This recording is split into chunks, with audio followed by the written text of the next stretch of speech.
میرے اور آپ کے آقا مولا امام الانبیاء آپ کو عظیم معجزہ معراج عطا فرمایا گیا۔ معراج ایک ایسا عظیم معجزہ تھا کہ جس کے سامنے اس وقت کا سارا کفر حیران اور پریشان ہو گیا کہ کس طرح کوئی آن کی آن میں حرم سے اٹھتا ہے، مسجد اقصیٰ جاتا ہے، مسجد اقصیٰ سے پہلا آسمان، دوسرا آسمان، تیسرا آسمان، یہاں تک کہ ساتوں آسمان، پھر لابغاں کی سیر، جنت و دوزخ کا مشاہدہ۔ فرماتے ایسا ہو نہیں سکتا، لیکن اللہ نے فرمایا سبحان الذی، پاک ہے وہ ذات، پاک ہے وہ ذات۔ یعنی یہاں سے اس بات کا پتہ چلتا ہے کہ باقی انبیاء کو جو اللہ نے معجزات عطا فرمائے تھے ان کو اللہ نے سبحان سے شروع نہیں کیا، اس واقعہ معراج کو اللہ نے لفظ سبحان الذی سے شروع فرمایا اور قیامت تک کے لیے جواب دے دیا کہ میرا محبوب خود نہیں گیا، میں نے خود اپنے محبوب کو بلایا تھا اور اپنے آپ کا دیدار بھی کروایا تھا، کائنات کا مشاہدہ بھی کروایا تھا۔ یعنی اللہ تو اس بات پہ قادر ہے کہ جب وہ چاہے، جس وقت چاہے، جس کو چاہے، آن کی آن میں ساری کائنات کا مشاہدہ بھی کروا دے۔ تو فرمایا سبحان الذی، پاک ہے وہ ذات، اسریٰ بعبدہ، جس نے سیر کروائی اپنے خاص بندے کو، لیلا، رات کے مختصر سے حصے میں، من المسجد الحرام الی المسجد الاقصیٰ، مسجد حرام سے مسجد اقصیٰ کی طرف، الذی بارکنا حولہ، فرمایا مسجد اقصیٰ کے ارد گرد ہم نے برکتیں رکھی ہیں، لنریہ من آیاتنا، فرمایا ہم نے سیر اس وجہ سے کروائی کہ ہم اپنے خاص بندے کو اپنی کچھ نشانیاں دکھائیں، انہ هو السمیع البصیر، کہ بے شک وہ سننے والا بھی ہے اور جاننے والا بھی ہے۔ یعنی یہ قرآن پاک کی آیت کا تفسیری ترجمہ ہے۔ اگر اس پہ غور و فکر کرے تو پہلے فرمایا سبحان الذی، پاک ہے وہ ذات، اسریٰ، جس نے سیر کروائی۔ یعنی میرے اور آپ کے آقا مولا رجب المرجب کی 27ویں تاریخ کو آپ سیر پہ گئے تھے، اور سیر کا عالم یہ تھا کہ جس سواری پہ میرے اور آپ کے آقا مولا تشریف فرما تھے، جہاں تک نظر جاتی تھی اس کا قدم وہاں جا کے رکھتا تھا، اور آپ کی سیر کا عالم یہ ہے تو پھر آپ کے سفر کا عالم کیا ہوگا؟ فرمایا لیلاً، رات کے مختصر سے حصے میں، فرمایا من المسجد الحرام، مسجد حرام سے مسجد اقصیٰ کی طرف، فرمایا ہم نے سیر کروائی اپنے خاص بندے کو۔ اب علامہ اقبال رحمۃ اللہ تعالی علیہ فرماتے ہیں کہ عبد اور ہے، عبد ہو اور ہے۔ فرماتے ہیں عبد دیگر، عبد ہو چیزیں دیگر۔ فرماتے ہیں عبد اور ہے، عبد ہو اور ہے۔ عبد وہ ہوتا ہے جو انتظار کرتا ہے، فرمایا عبد ہو وہ ہوتا ہے جس کا اللہ انتظار فرماتا ہے۔ تو فرمایا ہم نے اپنے خاص بندے کو سیر کروائی مسجد حرام سے مسجد اقصیٰ کی طرف۔ فرمایا مسجد اقصیٰ کیا ہے؟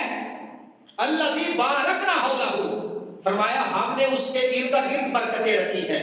اب برکتیں تو مسجد کے اندر ہوتی ہیں یا مسجد کے باہر ہوتی ہیں؟ یعنی ہم جب باہر گھومتے پھرتے ہیں تو جوتا لے کے پھرتے ہیں، لیکن جب اللہ کے گھر مسجد میں آتے ہیں جوتے بھی اتار دیتے ہیں، وضو بھی کرتے ہیں، اللہ کے گھر میں داخل ہوتے ہیں، تو فرمایا ہم نے اس کا ارد گرد برکتیں رکھی ہیں۔ مفتی احمد جان خان صاحب نعیمی رحمۃ اللہ تعالی علیہ اور علامہ قرطبی تفسیر قرطبی میں آپ فرماتے ہیں کہ اللہ تعالیٰ نے مسجد اقصیٰ کے ارد گرد دو قسم کی برکتیں رکھی ہیں۔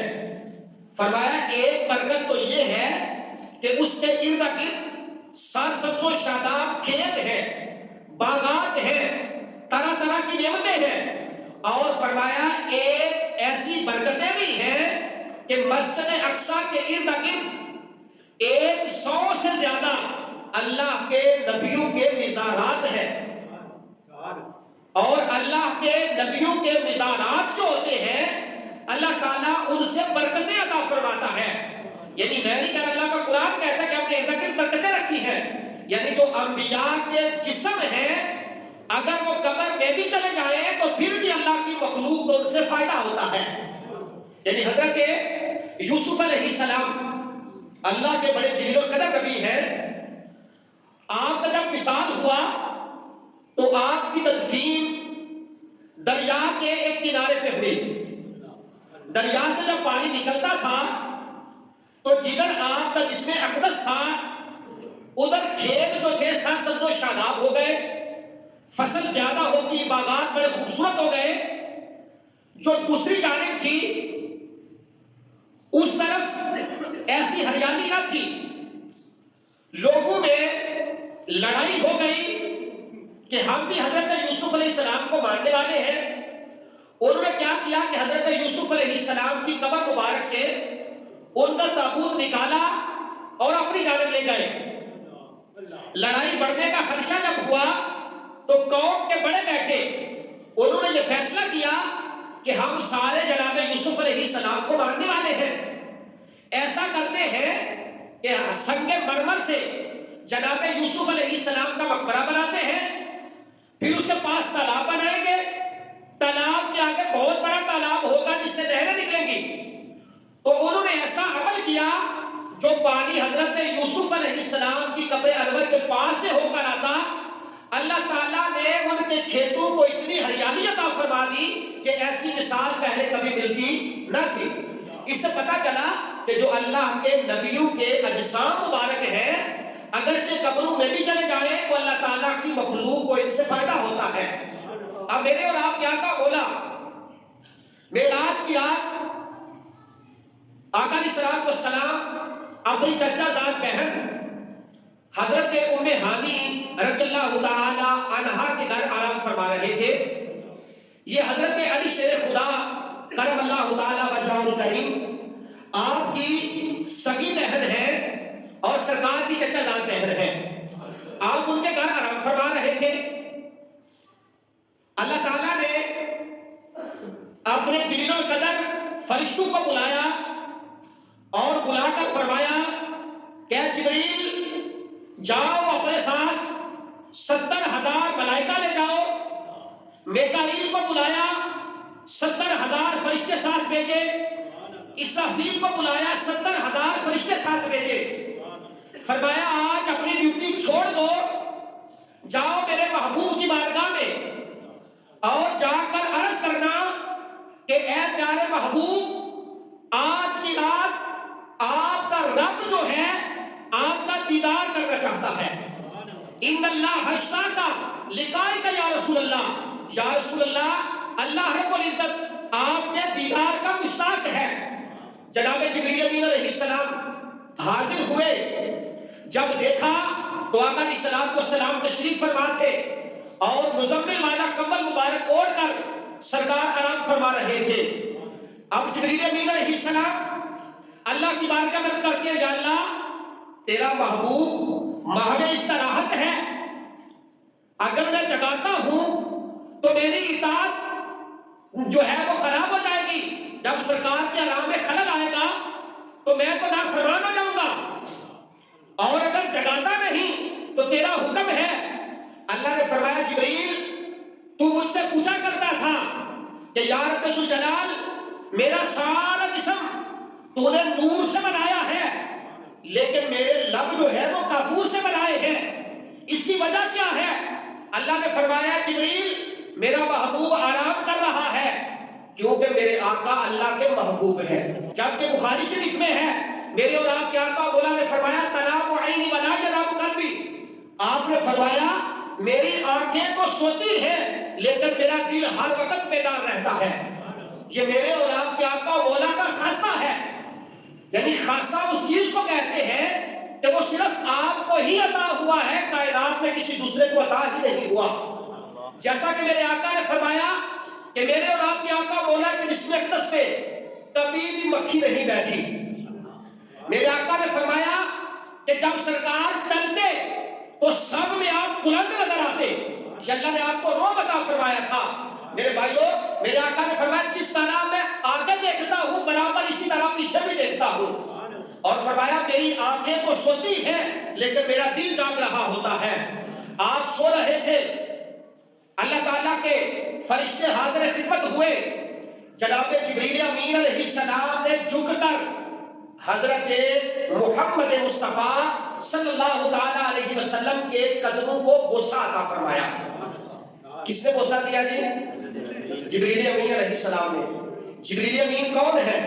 سارے فرشتوں کے امام کا نام جبریل امین ہے، اور وہ میرے اور آپ کے آقا مولا کے قدموں کو بوسہ دے رہا ہے۔ جب لب مبارک لگائے تو سرکار نے ٹھنڈک محسوس فرمائی اور آپ نے چشمان مبارک کھولی، پوچھا جبریل کیسے آئے ہو؟ عرض کیا یا رسول اللہ صلی اللہ علیہ وسلم ان اللہ اشتاق لقائک یا رسول اللہ، حضور اللہ رب العزت آج کی رات آپ کا دیدار کرنا چاہتا ہے۔ میرے آقا حضرت ام ہانی کے گھر سے اٹھے، مسجد حرام میں تشریف لائے، حتیم کے اندر میرے آقا تیار ہوئے۔ کیسے تیار ہوئے؟ روایات میں آتا ہے مختصر وقت میں کہ آقا علیہ الصلوۃ والسلام کا سینہ مبارک چاک کیا گیا، آپ کا قلم مبارک نکالا گیا اور آب زمزم سے اسے غسل مبارک دیا گیا۔ اب لوگ کہتے ہیں کہ سرکار کے قلم مبارک کو پاک کیا گیا، میں کہتا ہوں قلم تو پہلے ہی پاک تھا، اللہ تعالیٰ نے زمزم کو یہ اعزاز بخشا کہ آج تیرے اندر قلب مصطفیٰ کو رکھ دیا گیا ہے کہ سرکار کے سارے امتی قیامت تک آنے والے جب زمزم کو پیئیں گے تو اللہ تعالیٰ انہیں شفا بھی عطا فرمائے گا۔ نعرہ تکبیر، نعرہ رسالت، نعرہ حیدری، عظمت و شان مصطفیٰ۔ آپ کا سینہ مبارک چاک کیا گیا، قلب اطہر کو دھویا گیا، پھر آپ کے قلم مبارک کو اس کی جگہ پہ رکھ دیا گیا۔ اب میں پوچھتا ہوں کہ سرکار کا سینہ مبارک چاک کیا گیا، کیا خون نکلا؟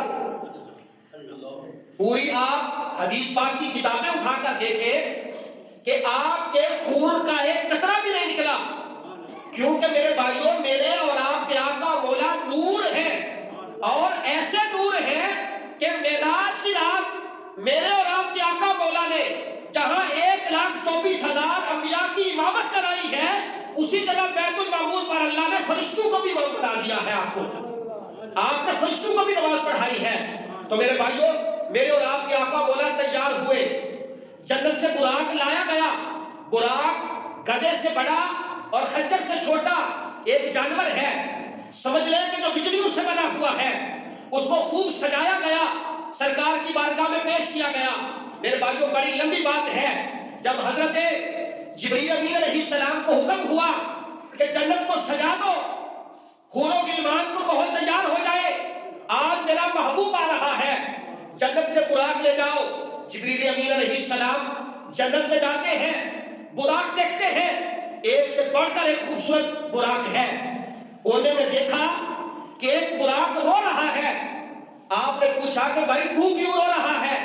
آج تو خوشی کا وقت ہے، آج تو اللہ کا محبوب سر عرش اولی آ رہا ہے۔ جب اللہ کا محبوب دنیا میں جاتا ہے تو کائنات والے خوشی کرتے ہیں، جب سر عرش اولی آتا ہے تو آسمان والے خوشی مناتے ہیں، تو کیوں پریشان ہے؟ کہنے لگا کیا جبریل امین علیہ السلام میں دیکھتا ہوں کہ آج سارے بڑے خوبصورت براق ہیں، بڑے نصیب والا وہ براق ہوگا جس پہ آمنہ کے لال سواری فرمائیں گے، تو میرے کیسے نصیب کہ میں اگر چلا جاؤں۔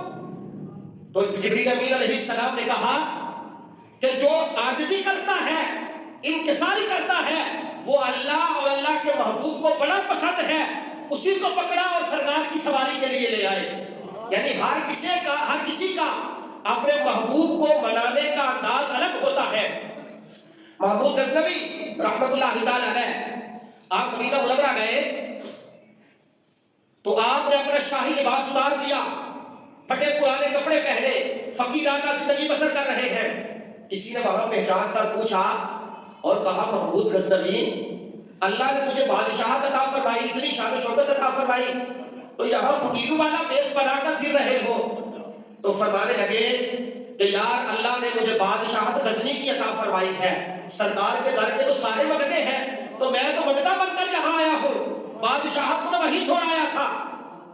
آگے گیا، کچھ فاصلے پہ جو بادشاہ تھا مصر کا، اس کو دیکھا بڑی شان و شوکت کے ساتھ وہ سرکار کی گلیوں میں پھر رہا ہے۔ اس نے آگے بڑھ کر کہا کہ حضرت آپ اتنی شان و شوکت سے سرکار کی گلیوں میں پھر رہے ہیں، تو فرمانے لگے کہ یار یہ تاج و تخت مجھے اللہ نے آمنہ کے لال کا صدقہ عطا فرمایا ہے، میں پہن کر سرکار کی بارگاہ میں آیا ہوں تاکہ انہیں دکھا کے آؤں جنہوں نے مجھے تاج و تخت عطا فرمایا ہے۔ براق کے نصیب جاگ اٹھے سرکار کی سواری کے لیے۔ اب حدیم کعبہ میں پہنچ گیا، میرے آقا تیار ہو گئے، وہ سرور کشور رسالت جو عرش پر جلوہ گر ہوئے تھے، نئے نرالے طرف کے صحابہ عرب کے مہمان کے لیے تھے، سرکار تیار ہو گئے۔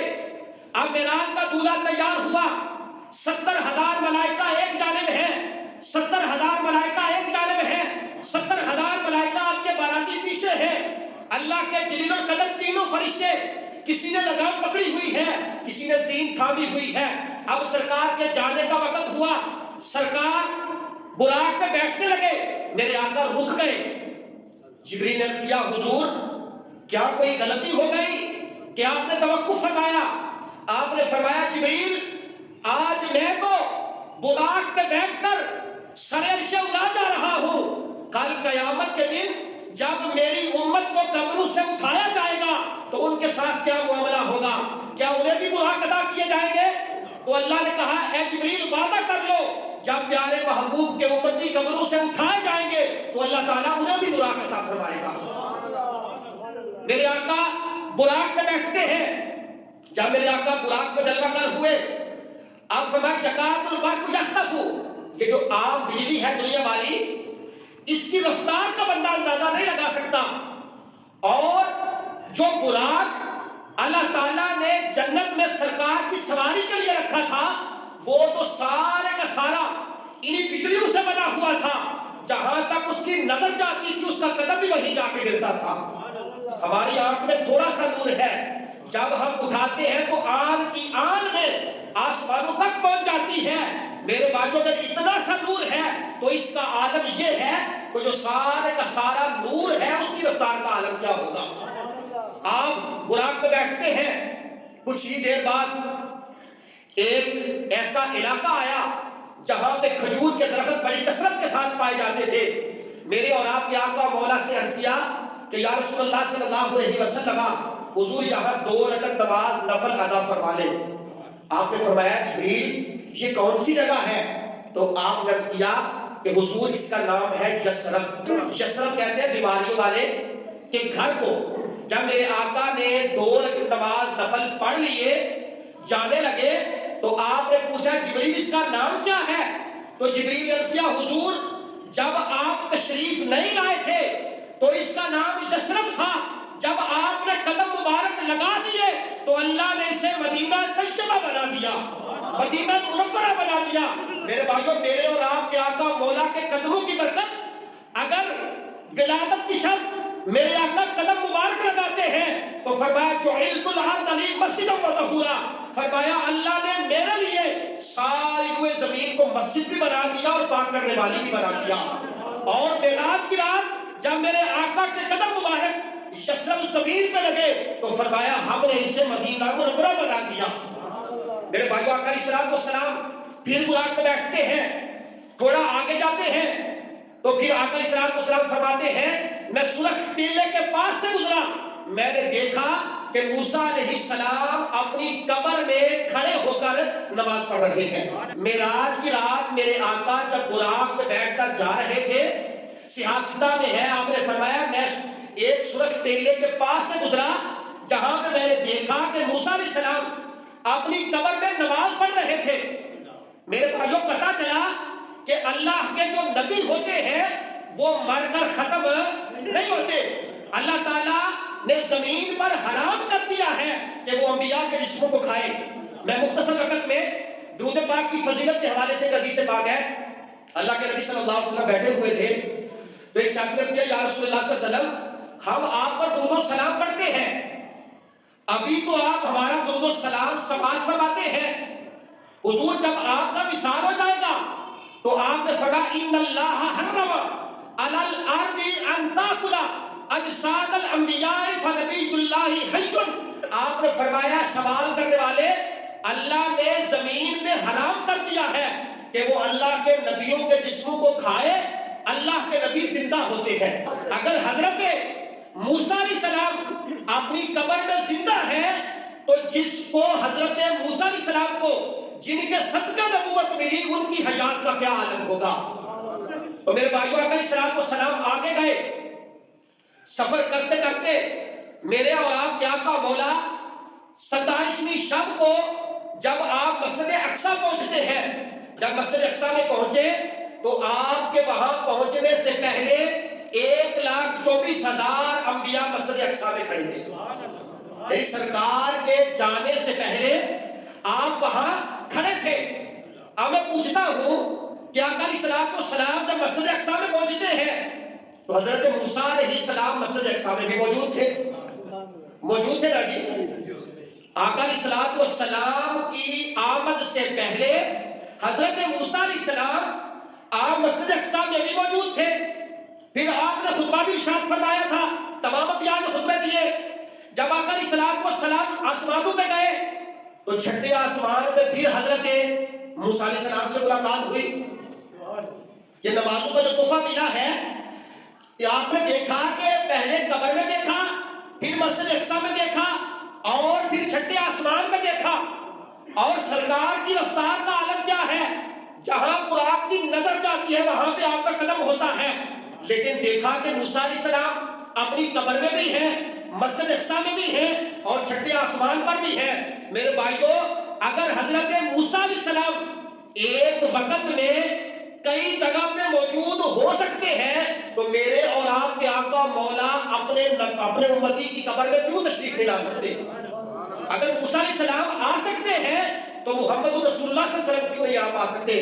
تو میرے بھائیو اللہ تعالیٰ کے نبی زندہ ہیں، اللہ تعالیٰ انہیں رزق عطا فرماتا ہے اور وہ اپنی بہترین زندگی گزار رہے ہیں۔ میرے بھائیو جب حضرت جبریل امین علیہ السلام اپنے ساتھیوں فرشتوں کے ساتھ سرکار کو مسجد اقصیٰ میں لے کے پہنچتے ہیں، مسجد اقصیٰ کے باہر آپ ایک پتھر کے ساتھ براق کو باندھتے ہیں۔ جب اندر جاتے ہیں تو حضرت آدم علیہ السلام سے لے کر جناب عیسیٰ علیہ السلام تک تمام انبیاء اور رسول مسجد اقصیٰ میں موجود ہیں۔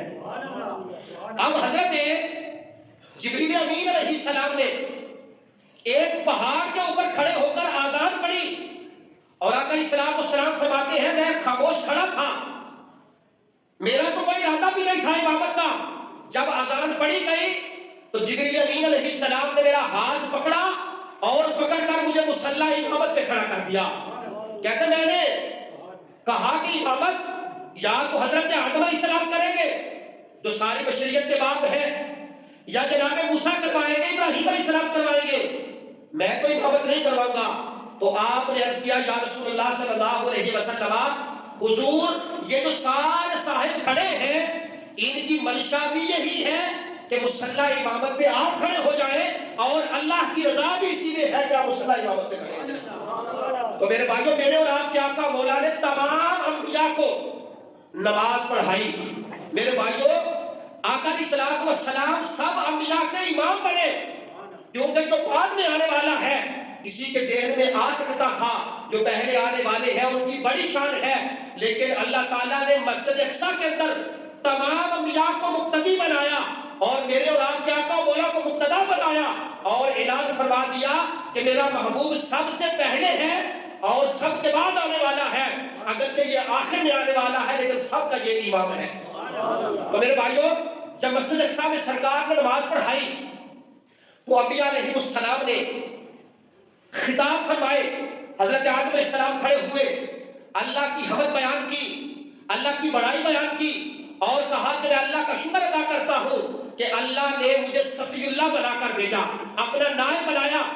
پھر حضرت ابراہیم کھڑے ہوئے، اللہ کی حمد بیان کی اور پھر بعد میں کہا کہ اللہ نے مجھے اپنا خلیل بنایا۔ موسیٰ علیہ السلام کھڑے ہوئے، اللہ کی حمد و ثنا کی کہا کہ میں اللہ کا شکریہ ادا کرتا ہوں کہ اللہ نے مجھے شرف ہم کلامی سے نوازا، کلیم اللہ بنایا۔ عیسیٰ علیہ السلام کھڑے ہو گئے کہ اللہ کا شکریہ ادا کرتا ہوں کہ اللہ نے مجھے روح اللہ بنایا۔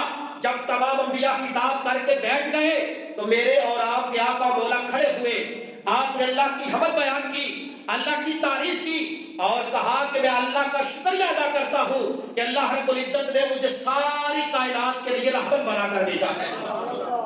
اور ساتھ فرمایا کہ میں اللہ کا شکر ادا کرتا ہوں جس نے مجھے اپنا محبوب بنایا ہے۔ باقی انبیاء کوئی صفی اللہ بنا، کوئی نجی اللہ بنا، کوئی کلیم اللہ بنا، کوئی خلیل اللہ بنا، کوئی ذبیح اللہ بنا۔ قربان جاؤ نبی پاک صلی اللہ علیہ وسلم کے مرتبے اور مقام پہ کہ اللہ نے آپ کو حبیب اللہ بنا کے دنیا میں بھیجا۔ میرے بھائیو، حضرت موسیٰ علیہ السلام آپ اللہ تعالیٰ سے ہم کلام ہوتے تھے اور سمجھتے تھے کہ یہ جو شان اللہ نے مجھے عطا فرمائی ہے کائنات میں کسی اور کو عطا ہی نہیں فرمائی۔ تو ایک دن عرض کیا کہ اللہ میں تجھے دیکھنا چاہتا ہوں۔ اللہ نے فرمایا موسیٰ تو نہیں دیکھ سکتا۔ پھر اس کا حضور اللہ کون دیکھے گا؟ فرمایا موسیٰ نہ تو دیکھے نہ چشم انبیاء دیکھے، مجھے دیکھے تو بس نگاہ مصطفیٰ دیکھے۔ تو میرے بھائیو، اللہ تعالیٰ نے آپ کو اپنا حبیب بنایا۔ اللہ کی بات ہے، عرض کیا یا رب ذوالجلال، حبیب اور کلیم کے اندر کیا فرق ہے؟ تو نے مجھے کلیم اللہ بنایا ہے، نبی آخر الزمان کو حبیب اللہ بنایا ہے، کلیم اور حبیب میں کیا فرق ہے؟ تو اللہ نے فرمایا کہ اے میرے نبی موسیٰ، کلیم وہ ہوتا ہے جو آرزو کرتا ہے، اور پھر اللہ کہتا ہے موسیٰ کو دور پہ آ جا، میرا دل چاہے تو میں کلام کرتا ہوں، دل چاہے تو نہ کلام کروں۔ حبیب وہ ہوتا ہے جو حرم کعبہ میں سویا ہوتا ہے، میں 70,000 ملائکہ بھیجتا ہوں اور کہتا ہوں اے محبوب میں تیرا دیدار کرنا چاہتا ہوں۔ فرمایا کلیم وہ ہوتا ہے جو دعا کرتا ہے پھر قبولیت کا انتظار کرتا ہے۔ فرمایا حبیب وہ ہوتا ہے جس کے دل میں خیال آ جائے تو رب سمت نامہ بدل دیتا ہے۔ اور فرمایا کلیم وہ ہوتا ہے جو آرزو کرتا ہے اللہ میں تجھے دیکھنا چاہتا ہوں۔ حبیب وہ ہوتا ہے جس سے اللہ بے حجاب دیدار عطا فرما دیتا ہے۔ اور میرے بھائیو، یہ ایسا معجزہ تھا کہ جب آقا علیہ السلام نے آ کر لوگوں کو بتایا کہ میں آج رات 7 آسمانوں کو میں نے سیر کیا، جنت و دوزخ کا مشاہدہ کیا، مسجد اقصی میں امامت کرائی، تو لوگ جو تھے وہ بفر گئے، کہنے لگے ایسا تو ہو ہی نہیں سکتا۔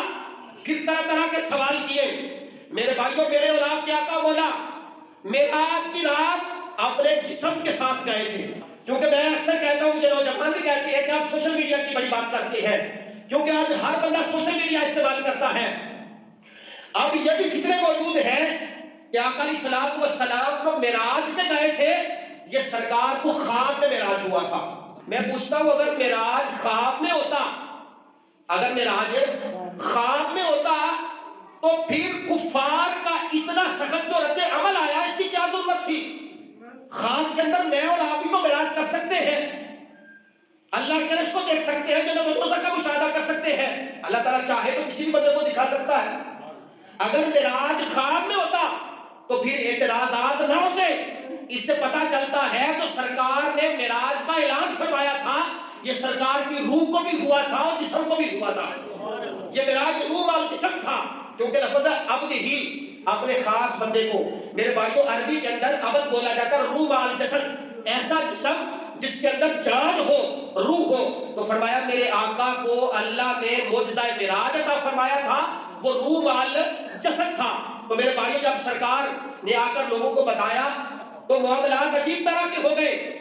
اب ابو جہل لوگ جو تھے وہ کہنے لگے کہ آج یہ بات جناب ابو بکر صدیق سے کرتے ہیں۔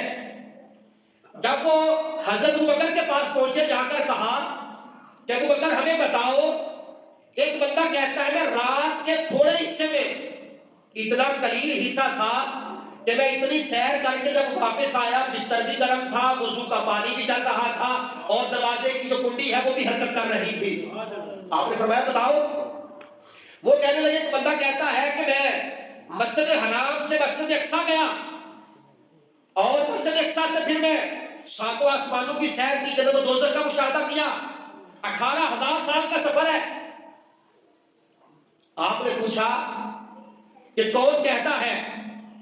کہنے لگے جس کا تو نے کلمہ پڑھا ہے، نبی آخر الزمان حضرت محمد مصطفیٰ یہ کہتے ہیں، آپ نے فرمایا اگر کوئی اور کہتا ہے تو جھوٹ کہتا ہے، اگر آمنہ کے لال کہتے ہیں تو آپ سچ ہی فرماتے ہیں۔ آپ اگر کہتے ہیں تو آپ سچ ہی فرماتے ہیں، کیونکہ میرے بھائیوں یہ سرکار کا معجزہ ہے، اور معجزہ عقل انسانی میں نہیں آتا۔ اللہ نے سرکار کو اتنا عظیم معجزہ عطا فرمایا کہ اللہ تعالیٰ نے قیامت تک اس کو باقی رکھا۔ اللہ کی بارگاہ میں دعا ہے کہ اللہ تعالیٰ ہم سب کو توفیق عمل عطا فرمائے، آمین۔ وما علیہ الا البلاغ المبین۔